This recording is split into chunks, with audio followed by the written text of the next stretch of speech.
this is the curriculum that we're using this summer. Listening for God, contemporary literature and the life of faith, and it's an older curriculum.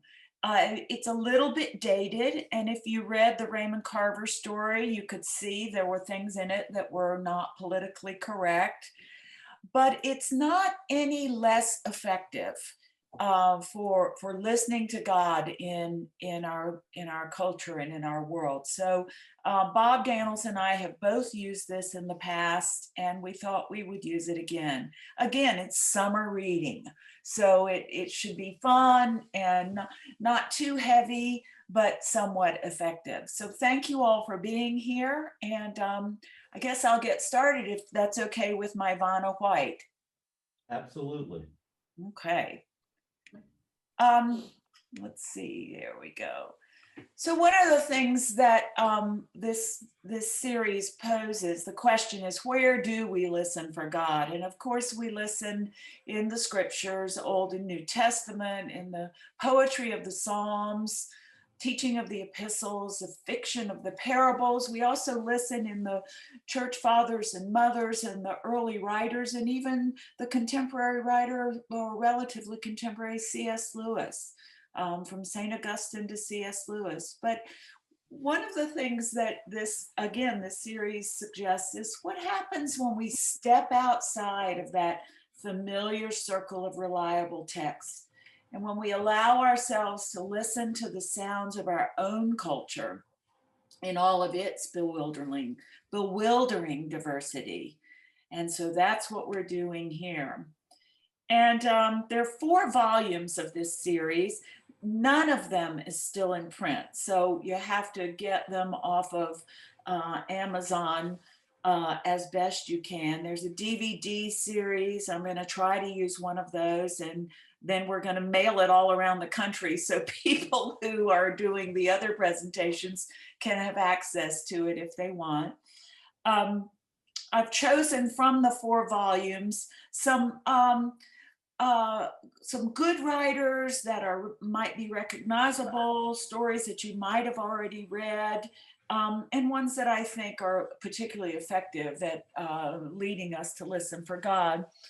I was going through some files recently, and I found a copy of the newsletter from the summer of something like 1990, when Bob Daniels was the rector at Christ Church Greenville, and he had written an article on the front page of the newsletter about summer reading, and he called it "Reading for Christ's Sake."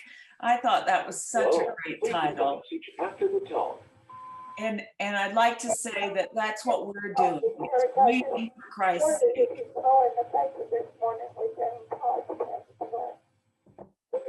Can you all hear me? Somebody needs to mute. Yes, hang on just a second. I'll mute someone. You can mute me if you want.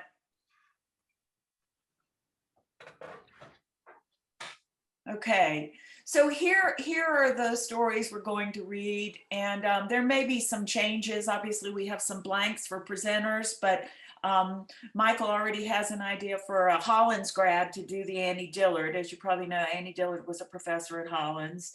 And Carol Bly's After the Baptism. I'm sure we'll find somebody to do that. But we've got some of the people that have been presenting for us over this last year and a half who've done such great jobs, and I'm really thankful that they're going to be involved in this series. I am going to talk to you today about a short story by Raymond Carver called A Small Good Thing. And how many of you have read it? Want to come over here? Linda, okay. Oh, good. I did find it in a PDF, and I did put it on the website. I cannot find all of the short stories in a PDF form. I'm working on it, but if you want a hard copy or I can scan it, and that may be what we end up using for people is a scanned copy, and we can put that on the on the website, but I'm just assuming that not everybody had read it. So I'm going to give a little synopsis, and then I'm going to go on with some analysis. So this is the story about the death of a child and also about failures of communication. The little boy, Scotty, is 8 years old, and he's hit by a car on his birthday. Prior to that, his mother had ordered a birthday cake. But it's noted, Carver points out that there were no pleasantries between the mother and the baker. Scotty's hospitalized, he's unconscious, the cake's forgotten. The doctor seemingly has no clue what's really wrong with the boy, and he reassures the anxious parents that he's going to be fine. He's just asleep, and when he wakes up, he'll be fine. The baker, on the other hand, is very upset that he went to all this trouble for the cake, and he starts calling the parents home in the dead of the night when he does his baking. And they can't figure out who he is or what he wants. He doesn't identify himself right. A lot of times the father gets the call. He doesn't know about the mother having ordered the cake. At the same time, the doctors and the staff at the hospital can't and won't answer questions about why Scotty isn't waking up. This doctor who keeps coming, Dr. Francis, looks tan and meticulously dressed as if he's going out for the evening as opposed to coming to help them with this child. The parents have no life outside of the hospital, but doctor looks as though he's on his way on a date or something. When the parents do run home to try to take a break, they keep getting these tormenting calls from the baker, these mysterious late night calls, and it just adds to their confusion and their isolation. And then the child dies. And in the doctor's words, it's a 1 in a million circumstance. After that, the mother finally realizes that it's the baker who's been calling. She tracks him down. She's furious. She unleashes all of the anger which she had been unable to express to the doctors. And then the baker is stunned to learn about the child's death. He begs forgiveness, and he offers them warm, delicious cinnamon rolls. And he says, eating is a small good thing in a time like this, and they are comforted. Now, that's just a simple summary of what happens. What themes do we see? What's this story all about? I would say it's about the lack of self-knowledge. It's about the lack of understanding of self and each other. It's about the lack of communication. But it also is about the grace of shared pain, of forgiveness and reconciliation, and about the small good thing of the mystery of human connection. I heard a term last week that I can't get out of my mind, that we are Eucharist people. We've often referred to ourselves as Easter people, but the term Eucharist people really got my attention, because that's what we do when we come together at the altar and break bread. We give thanksgiving for the love of God in Christ. And this story gives us a beautiful image of what is holy about breaking bread together. Now, I'm going to go out on a limb here because I've got an analysis that I can't get out of my mind. And I want to share with you this passage from Isaiah, or Isaiah, as our English friends say. This is the passage that follows last week's Old Testament reading in the lectionary, the Trinity reading, which is when God calls Isaiah into his ministry of prophecy. And this is right after Isaiah has said, yes, I will go. And this is what God says to Isaiah that he wants him to say to the people. And listen to these words and how confusing and difficult to understand they might be. And he said, "Go and say to this people, keep listening, but do not comprehend. Keep looking, but do not understand. Make the mind of this people dull. Stop their ears, shut their eyes, so that they may not look with their eyes and listen with their ears and comprehend with their minds and turn and be healed." And then I said, "How long, O Lord?" And he said, "Until cities lie waste without inhabitant and houses without people, and the land is utterly desolate. Until the Lord sends everyone far away, and vast is the emptiness in the midst of the land. Even if a tenth part remain in it, it will be burned again, like a terebinth or an oak, whose stump remains standing when it is felled. The holy seed is its stump." So let me go back to the story and give you a bit of an analysis. I'm going to stop sharing so that I can see my notes. Wonder where I might find them. You know, even with Michael on here, I can't quite get it right. There they are. All right. So I would suggest that this is a story about people who have lots of questions and don't know where to find the answers. Okay, we're set. The baker is unfriendly and abrupt when Ann Weiss, the mother, comes in to buy a cake for her, for her son, Scotty's 8th birthday. The mother is uncomfortable and wonders if he has ever done anything else besides being a baker. She can't understand why he would be so insensitive about a child's birthday. The baker won't make eye contact with the mother, and he doesn't understand why she's so chatty. And then, in the middle of a paragraph, Scotty gets hit by a car. Raymond Carver doesn't even change sentences or paragraphs. He just says, "And then Scotty is hit by a car."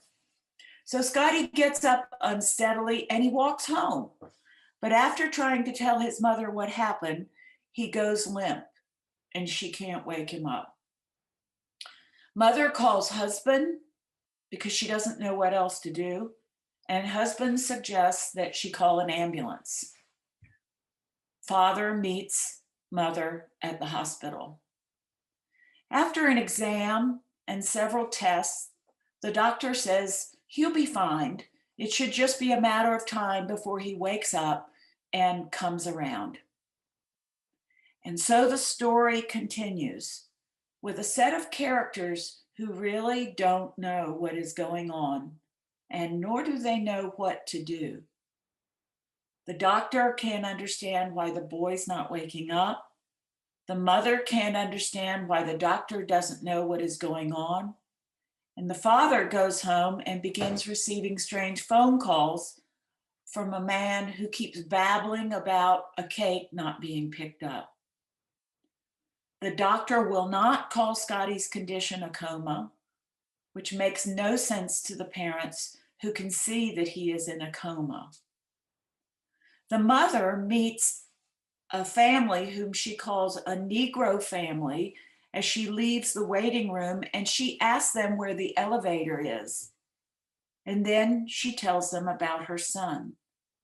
And the family says that their son, whose name is Franklin, is in the operating room having been knifed, and they too are worried. And at that point, the reader becomes very aware that their shared fear is a great bonding in a way that they weren't bonded at first. While mother is at home, the strange phone calls from the baker continue. And in his callous way, he taunts her rather than coming straight out and explaining why he is calling. A call comes from the hospital that Scotty is stirring. Mother races back, and as she enters the hospital, she thinks about Franklin, the boy who had been knifed. And she says to whomever will listen, don't have children, for God's sake, don't. And then Scotty dies. And I'd like to read to you aloud about that dying. The boy looked at them, but without any sign of recognition. Then his mouth opened, his eyes scrunched closed, and he howled until he had no more air in his lungs. His face seemed to relax and soften then. His lips parted as his last breath was puffed through his throat and exhaled gently through the clenched teeth. And so the lack of understanding continues. The doctors don't understand what happened. The Weisses don't understand. The baker still can't figure out why no one came to get the cake. And finally, Mrs. Weiss, the mother, remembers about the cake. And her rage at the loss of her child becomes directed at the baker. And together, the Weisses head to the bakery to let him have it. And I will continue reading from the story. You're pretty smart for a baker, she said. Howard, this is the man who's been calling us. She clenched her fists. She stared at him fiercely. There was a deep burning inside her, an anger that made her feel larger than herself, larger than either of these men. Just a minute here, the baker said. You want to pick up your 3-day-old cake? That's it. I don't want to argue with you, lady. There it sits over there getting stale. I'll give it to you for half of what I quoted you. No, you want it? You can have it. It's no good to me, no good to anyone now. It cost me time and money to make that cake. If you want it, okay. If you don't, that's okay too. I have to get back to work. He looked at them and rolled his tongue behind his teeth. More cake, she said. She knew she was in control of it, of what was increasing in her. She was calm. Lady, I work 16 hours a day in this place to earn a living, the baker said. He wiped his hands on his apron. I work night and day in here trying to make ends meet. A look crossed Anne's face that made the baker move back and say, no trouble now. He reached to the counter and picked up a rolling pin with his right hand, and he began to tap it against the palm of his other hand. You want the cake or not? I have to get back to work. Bakers work at night, he said again. His eyes were small, mean-looking. She thought nearly lost in the bristly flesh around his cheeks. His neck was thick with fat. I know bakers work at night, Anne said. They make phone calls at night, too. You bastard, she said. The baker continued to tap the rolling pin against his hand. He glanced at Howard. Careful, careful, he said to Howard. My son's dead, she said with a cold, even finality. He was hit by a car Monday morning. We've been waiting with him until he died. But of course, you couldn't be expected to know that, could you? Bakers can't know everything, can they, Mr. Baker? But he's dead. He's dead, you bastard. Just as suddenly as it welled in her, the anger dwindled, gave way to something else, a dizzy feeling of nausea. She leaned against the wooden table that was sprinkled with flour, put her hands over her face and began to cry, her shoulders rocking back and forth. It isn't fair, she said. It isn't fair. Howard put his hand at the small of her back and looked at the baker. Shame on you, Howard said to him. Shame. The baker put the rolling pin back on the counter. He undid his apron and threw it on the counter. He looked at them, and then he shook his head slowly. He pulled a chair out from under the card table that held papers and receipts, an adding machine, and telephone directory.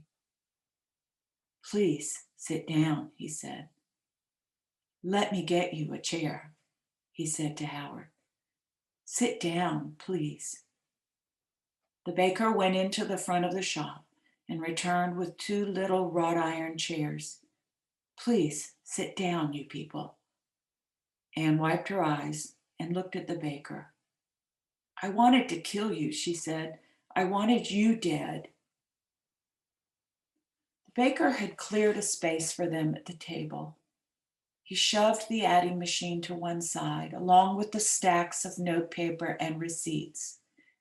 He pushed the telephone directory onto the floor, where it landed with a thud. Howard and Anne sat down and pulled their chairs up to the table. The baker sat down too. Let me say how sorry I am, the baker said, putting his elbows on the table. God alone knows how sorry. Listen to me. I'm just a baker. I don't claim to be anything else. Maybe once, maybe years ago, I was a different kind of human being. I've forgotten. I don't know for sure. But I'm not any longer, if I ever was. No, I'm just a baker.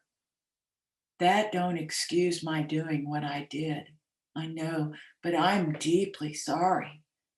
I'm sorry for your son and sorry for my part in this, the baker said. He spread his palms. I don't have any children myself, so I can only imagine what you must be feeling. All I can say to you now is that I'm sorry. Forgive me if you can, the baker said. I'm not an evil man, I don't think. Not evil like you said on the phone. You've got to understand what it comes down to is I don't know how to act anymore, it would seem. Please, the man said, let me ask you if you can find it in your hearts to forgive me. It was warm inside the bakery. Howard stood up from the table and took off his coat. He helped Anne from her coat. The baker looked at them for a minute and then nodded and got up from the table. He went to the oven and turned off some switches. He found cups and poured coffee from an electric coffee maker. He put a carton of cream on the table and a bowl of sugar. You probably need to eat something, the baker said. I hope you'll eat some of my hot rolls. You have to eat and keep going. Eating is a small good thing in a time like this, he said. He served them warm cinnamon rolls just out of the oven, the icing still runny. He put butter on the table and knives to spread the butter. Then the baker sat down at the table with them. He waited. He waited until they each took a roll from the platter and began to eat. It's good to eat something, he said, watching them. There's more. Eat up. Eat all you want. There's all the rolls in the world in here. They ate rolls and drank coffee. Anne was suddenly hungry, and the rolls were warm and sweet. She ate 3 of them, which pleased the baker. Then he began to talk.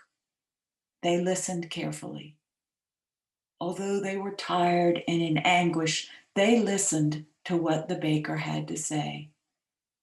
They nodded when the baker began to speak of loneliness and of the sense of doubt and limitation that had come to him in his middle years. He told them what it was like to be childless all these years.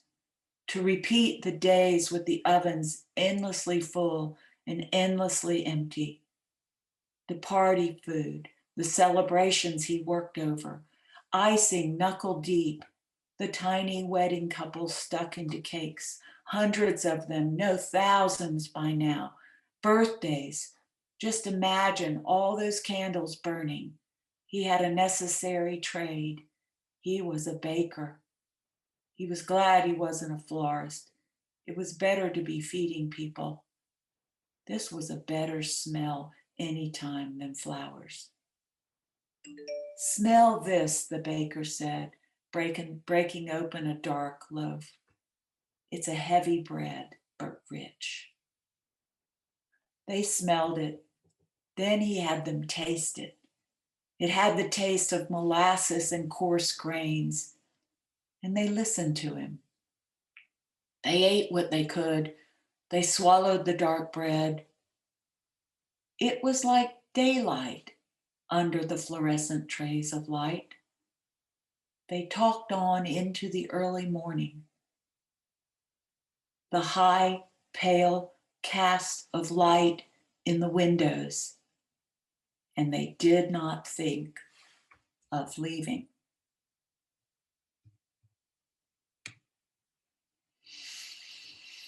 So I'll pause there for just a minute and see if you have any immediate reactions.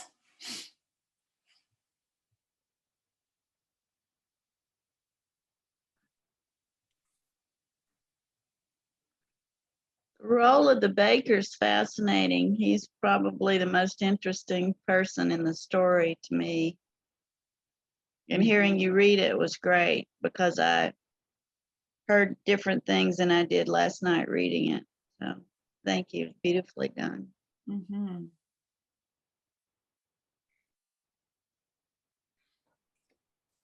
The mother shows sensitivity because when she goes back to the hospital, she asks about Franklin. So she and that family, they have that connection. They both have sons that they love, that they're terribly worried about. And the way the family was described, I immediately went to see, when was this story published? Yeah, right. Right. It was published in 1983, and still I think it was set in maybe 1950. Yeah. You know, And that's her language. Raymond Carver does not use that language, but he is very careful to have her use that language, just like Flannery O'Connor does with her characters. I thought that was really significant because by using the term Negro, I think that sets them apart for her until she realizes how much they are sharing. right, they have that shared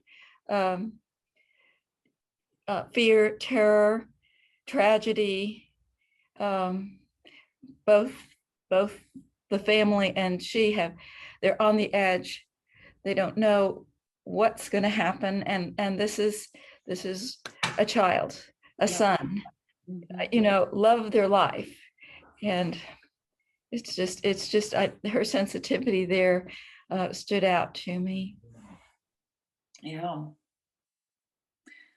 Let me share my screen again. Go back to the, well, this is just a little bit more of my analysis, and then we will go and listen to the recording of Tess Gallagher talking. But I would suggest to you that in this story, these people had ears, but they could not hear. They had eyes and they could not see. Their minds were dull and they could not understand. And they were like bodies without souls, similar to what God told Isaiah to do with the people. Until, as God said to Isaiah, until they were brought together by shared pain and they experienced forgiveness and reconciliation. And I would suggest that the small good thing of a holy meal was like the holy seed in the stump of desolation that we saw at the end of that Isaiah passage. So let me, with help, let's see, I need to step out of this and click into, oh no, I want to share. I'm going to share. All right, Michael, where is, here we go. Can you all see this? Yes, now we still see the OneNote sort of large, and is there a way you can enlarge there? That would probably Yep, do it. yep, here we go. Yes, that's exactly great. Now, I will tell you that this ends, it ends before Tess says the very last line of his poem. I will take you to the last line of the poem, okay? This is the only way I know how to do it. Janitor. In the early 70s, he began to teach writing at various universities and also began publishing short stories and poems. A 10-year battle with alcoholism brought his first marriage to an end and his writing to a halt. In the late 70s, near the beginning of his sobriety, he met and began living with poet Tess Gallagher. He resumed writing, and they began a 10-year collaborative relationship. They married in 1988, a month before his death from cancer at the age of 50. Raymond Carver's first collection of short stories, Will You Please Be Quiet, Please, was published in 1976. It was followed by Furious Seasons, What We Talk About When We Talk About Love, and Fires. His collection, Cathedral, in 1984, won him an even larger audience. He turned next to his poetry, which he found to be a spiritually sustaining force.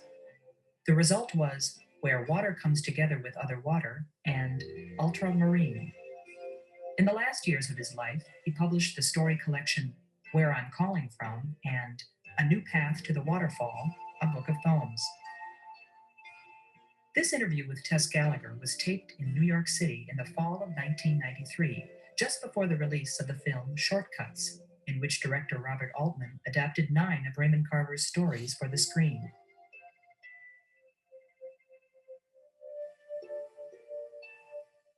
When I first met Ray, I was following him as he was going through Food Line, and I noticed that he was taking a lot of gravy and biscuits and ham. And I said to him, well, where are you from? And he said, well, I'm from Washington. Oh, I said, well, so am I. I said, but I mean, where are your people from? And he said his people were from Arkansas. And so I said, well, my mother is from Missouri and my father's from Oklahoma. So that explains why you're eating that way. And so then we talked about our families a little bit and the way in which in the Northwest, families who were displaced during the Depression era moved to the Northwest, so that there was a kind of displaced Southern population, or Mid-South, you might say, population there. And these people clung to each other and helped each other in their work. They often had to live in very close quarters with each other. They were survivors. They had a lot of wit, and they didn't have much in the way of means often, so they had to sort of pool their resources. And this was a kind of family background that he did come from, and that we had in common, really.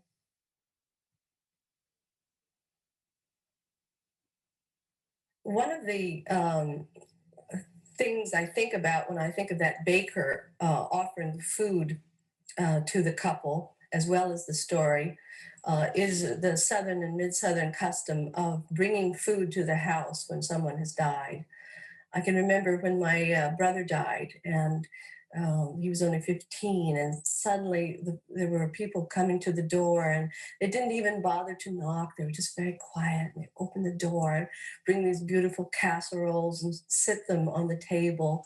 And maybe later in the afternoon, they would come back and they would bring something else. And there was just sort of a stream of people bringing the offering of food, because they knew that the family wouldn't be cooking for themselves and that we needed to take nourishment.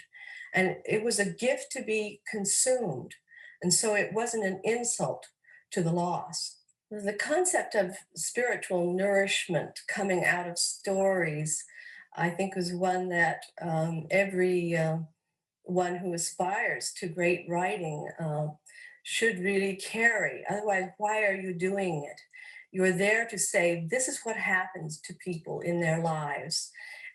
Maybe I can't tell you exactly what it means, but I'll tell you what they did in these occasions and how it affected them and what they thought and how they struggled and how they suffered. And I'll give you their pain.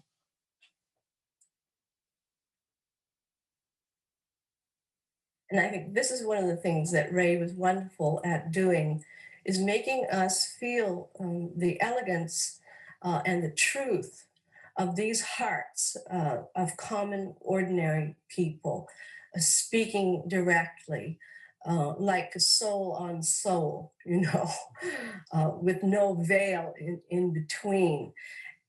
I don't like the idea that I read very often that these people are simply inarticulate. I grew up with these people, and so did Ray.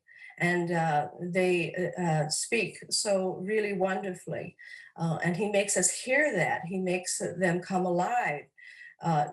It's not your vocabulary that makes you articulate. It's the ability to say the truth with whatever language you have, you know, to say your condition, to state your state of being.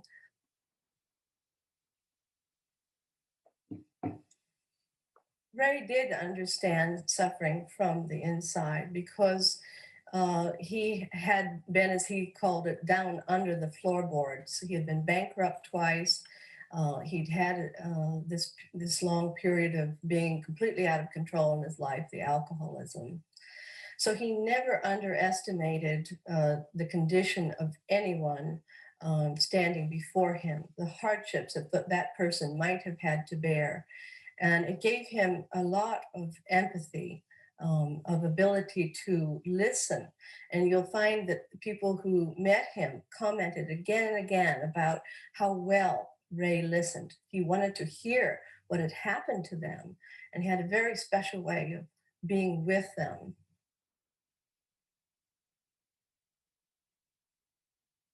I hear in some of the criticism and even in people who teach Ray quite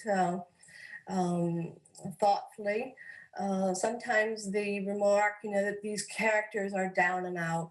They're always going to be down and out. There's not much hope for them. Why are we considering their pains? Well, one of the reasons is that these people are our very selves. They really want the same things that any person wants in life.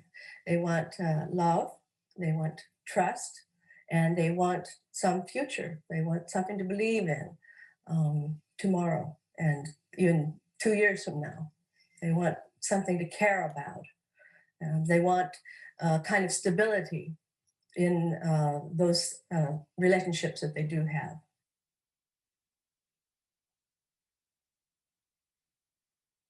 For Ray, I think grace was a blessing that was beyond understanding.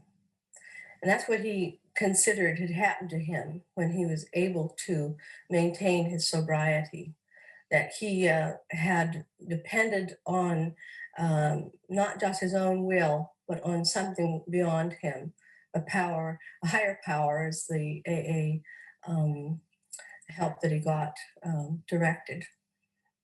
They said to him, you know, you don't have to do this all on your own. You can lean on higher power, and that if you can think of God in that in those terms, and allow yourself, you know, not to have to handle it all every moment, all the time. You have this other energy which you can rely on, and that I think helped him a lot. Mm.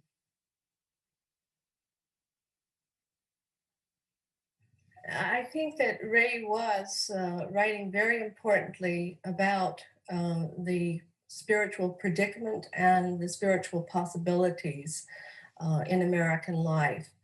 The fact that we're going to make mistakes, and we make a lot of them in this country, in what we try to value and trying to find what it is we value, and in our relationships with other people.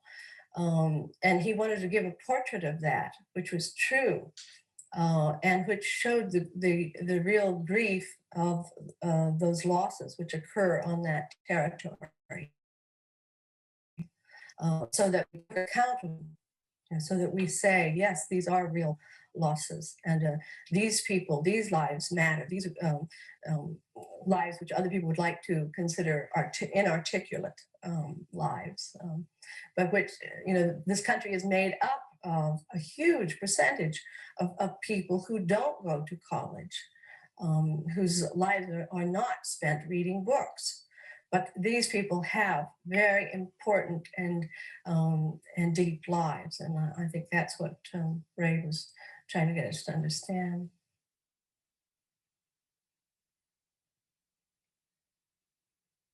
Most people think of Ray as mainly a story writer, and of course we do have about 58 stories from him that are very, very wonderful. And his reputation really rests there with these stories. However, he did publish 280 poems. And I think his spiritual self is probably most boldly available in these poems. And I want to read one, which makes me understand every time I read it that miracles don't have to be enormous. They're just these small moments of recognition. And poems, I think, are especially good at giving us that, because a poem always deals with the moment. And this is entitled Simple. A break in the clouds, the blue outline of the mountains, dark yellow of the fields, black river. What am I doing here, lonely and filled with remorse? I go on casually eating from the bowl of raspberries. If I were dead, I remind myself, I wouldn't be eating them. It's not so simple.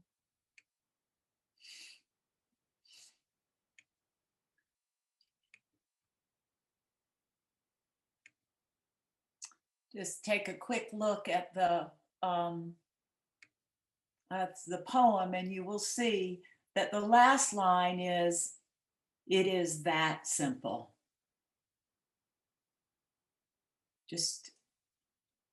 And I would suggest that a holy seed, a small good thing, it's that simple. So those are my thoughts about this this beautiful story. As with a really fine short story, there's so many ways we could have gone about it. But that's the best I could do in 45 minutes. I'd love your thoughts, your input, your questions. I thought Tess Gallagher was wonderful, and she brought up a whole nother, many other thoughts that we could, or the rabbit holes we could go down. But I can't say enough good about that story. I know some of you have to go to church, but what are your thoughts?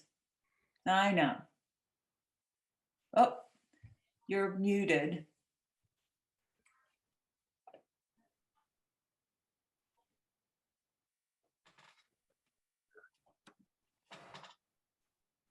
Can y'all hear me now? Now, yeah. I like the part about getting it simple and keeping it that way.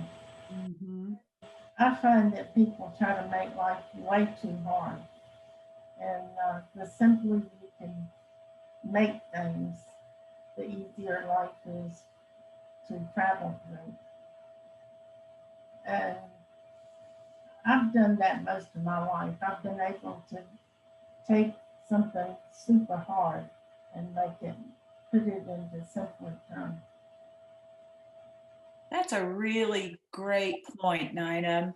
It reminds me of an article I read in the paper this morning about a football player whose wife noticed that, and this is the quote from her, it says, noticed that he was making life too hard and needed to simplify. Did anybody see it? It's in the Florida Times-Union. And he began to have mental issues, and the birth of this child has taught him to make life more simple.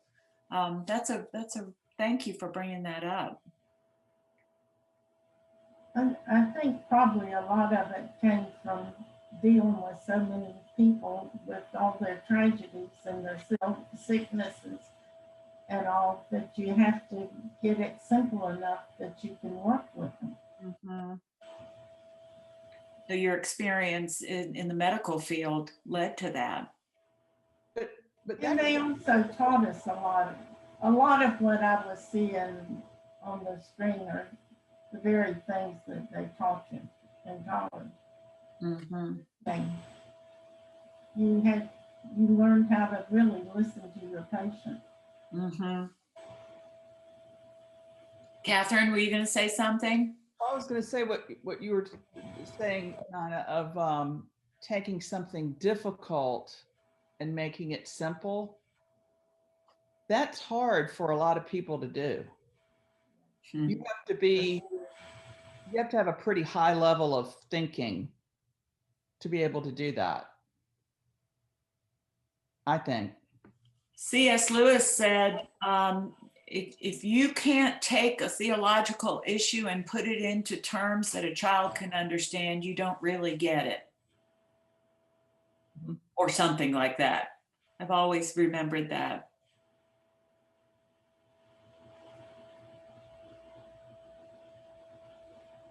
Well, I do think it's hard for a lot of people to make things simple because they just think of all the bad that can happen in a situation instead of trying to work through the situation. Mm-hmm. well, thank you all for being with us today. We'll either do Annie Dillard or Richard Rodriguez next week. We're not sure. And as with all of these presentations, they'll all be different. And I hope you enjoy all of them. I think it'll be a fun summer of reading for Christ's sake.